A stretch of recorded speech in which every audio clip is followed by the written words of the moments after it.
Bonsoir, je vous retrouve pour cette 8e catéchèse.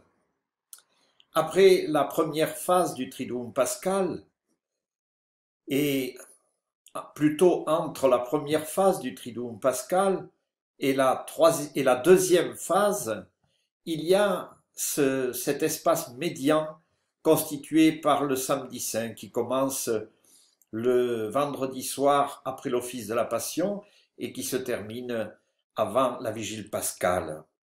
Dans le missel, il est matérialisé par un titre, Samedi Saint, et 5 lignes de rubriques en rouge. Aucun texte liturgique pour ce jour. L'Église est en silence. Voici le texte de cette rubrique du missel. Le samedi saint, l'Église demeure auprès du tombeau de son Seigneur. Elle médite la passion et la mort du Christ. Elle s'abstient de célébrer le sacrifice de la messe.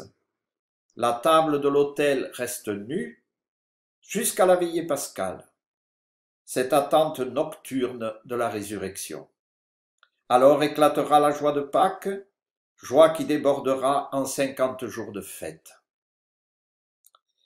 Et le texte ajoute en dessous un second paragraphe d'une ligne. Aujourd'hui, la communion ne peut être portée qu'en viatique. L'essentiel est dit. L'Église fait mémoire du Christ au tombeau. Et elle le fait en silence.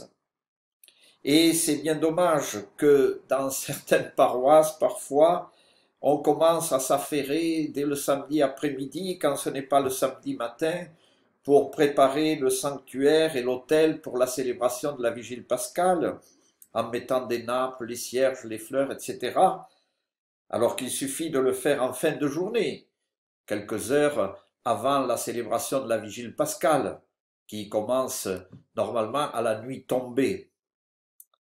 Le Christ qui est la vie est venue dans le monde, dit le prologue de Saint Jean. Voilà qu'il est mort. Il y a quelque chose de terrible dans ce paradoxe. Celui qui est la vie, voilà qu'il est mort. Jésus est descendu dans l'abîme le plus profond de la condition humaine, et cela pour nous sauver de la mort et du péché. En demeurant au tombeau, Jésus rejoint toute mort, et tous les morts depuis le commencement de l'humanité jusqu'à sa fin. Et en les rejoignant, il leur apporte le salut. Ainsi, au plus profond des abîmes de l'humanité, brille la lumière du Christ. Et c'est tout le sens de cet article du Credo, dans le symbole des apôtres, il est descendu aux enfers. Beaucoup de chrétiens ne comprennent pas cet article. C'est vrai que peu de prêtres le commentent, et c'est dommage sans doute. Je vais l'expliquer en me référant essentiellement au catéchisme de l'Église catholique. Dire que le Christ est ressuscité d'entre les morts, c'est une affirmation du Credo, ça présuppose que celui-ci soit d'abord demeuré dans le séjour des morts.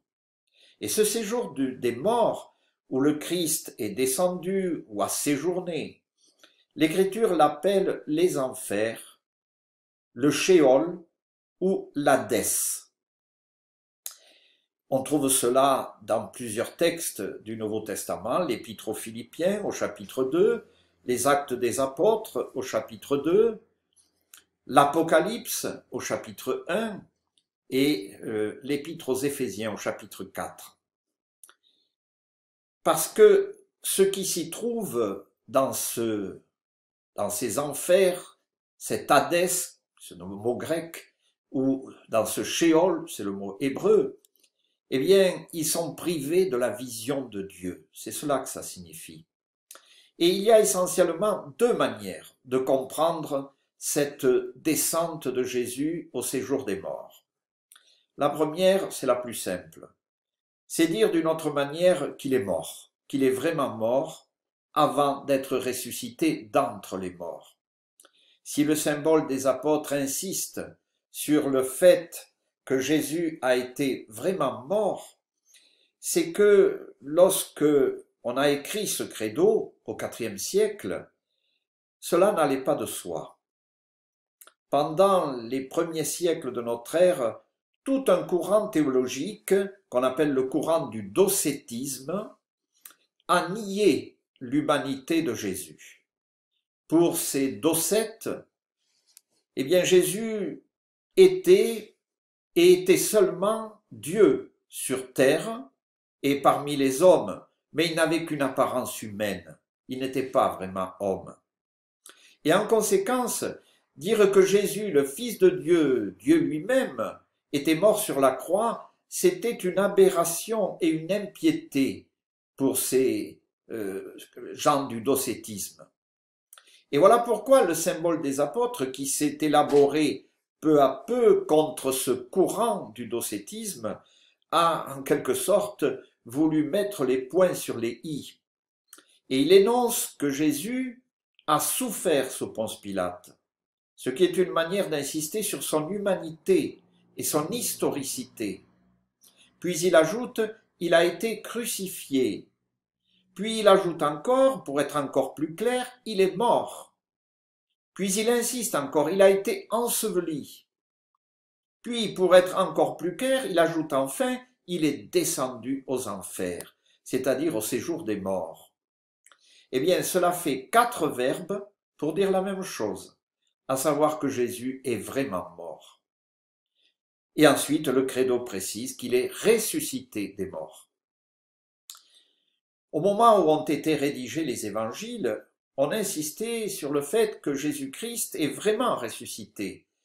Beaucoup en doutaient et ils accusaient les disciples d'avoir dérobé la dépouille mortelle de Jésus. On trouve cette trace de cela dans l'évangile selon saint Matthieu. Mais quelques siècles plus tard, à l'époque de la rédaction du symbole des apôtres, il fallait insister plutôt sur le fait que Jésus était vraiment mort et que ce n'est pas quelqu'un d'autre qui avait été crucifié à sa place. La deuxième façon de comprendre cet article du Credo, il est descendu aux enfers, est un peu plus compliquée, mais elle est aussi plus riche en un sens au plan théologique, plus fondamentale. Elle répond d'ailleurs à des questions toujours actuelles.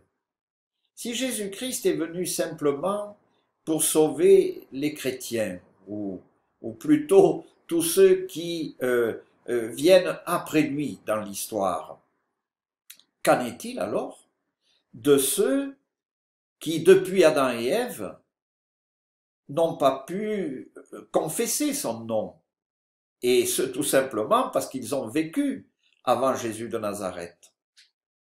Ça ne veut pas dire que le sort de toutes ces personnes soit identique, comme le montre d'ailleurs Jésus dans la parabole du riche et du pauvre Lazare. Jésus n'est pas descendu aux enfers pour délivrer les damnés, mais pour libérer les justes qui l'avaient précédé. La tradition orientale va même plus loin. Pour les églises d'Orient, la manifestation de la victoire de Jésus sur la mort, ce n'est pas sa sortie du tombeau, c'est sa descente aux enfers, au séjour des morts.